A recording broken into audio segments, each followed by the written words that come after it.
Well, last night I went to see the new Wonder Woman movie, which, according to all my sources, was the first Wonder Woman movie on the big screen. Believe it or not, there have been TV shows like the Lynda Carter one and made-for-TV movies, but first one in the theaters. So how was it? It was phenomenal. Now I'm going to give spoilers in this one, so if you want to see it first, end the video now. When I reviewed Batman and Robin, I said I would only recommend it for hardcore Batman and Superman fans.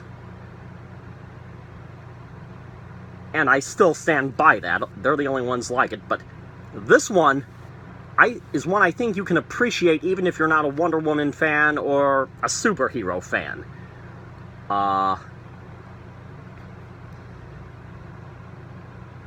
It's,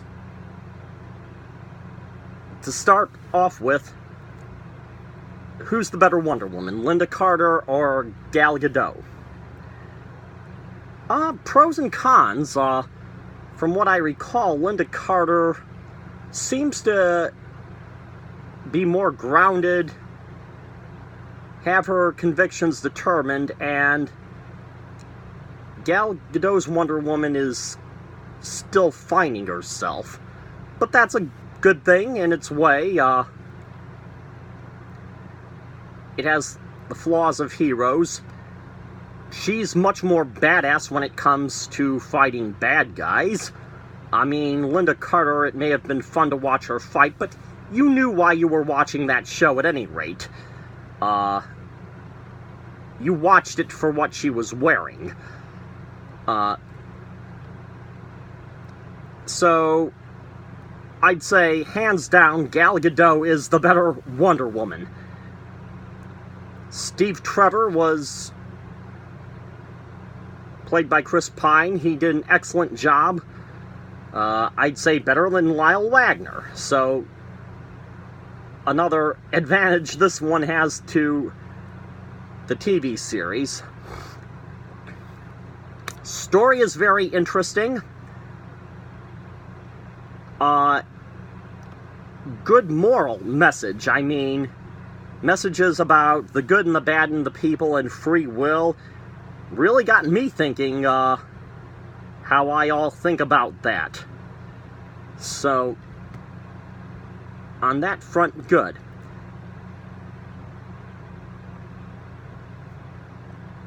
And funny as well. Not a comedy, but has a surplus of funny lines that got everyone in the theater laughing.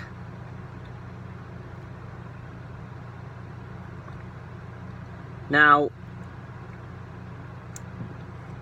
this movie, most Wonder Woman adaptations, or at least the earlier ones, maybe not the more recent ones, took place in World War II.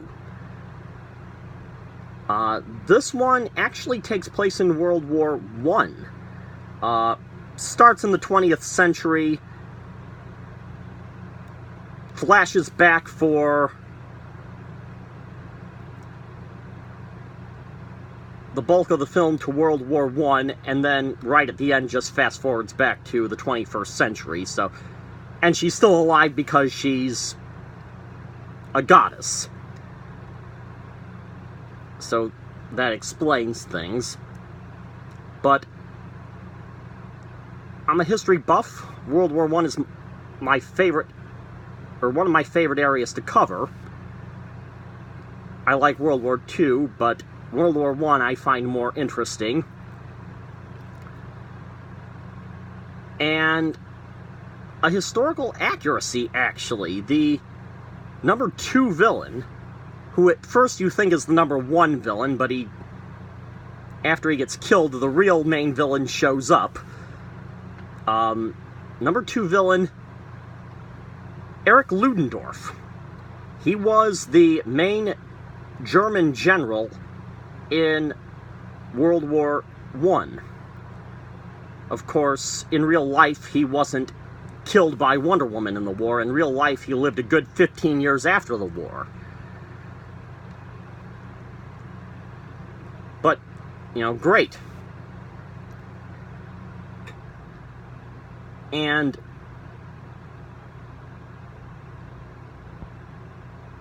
so,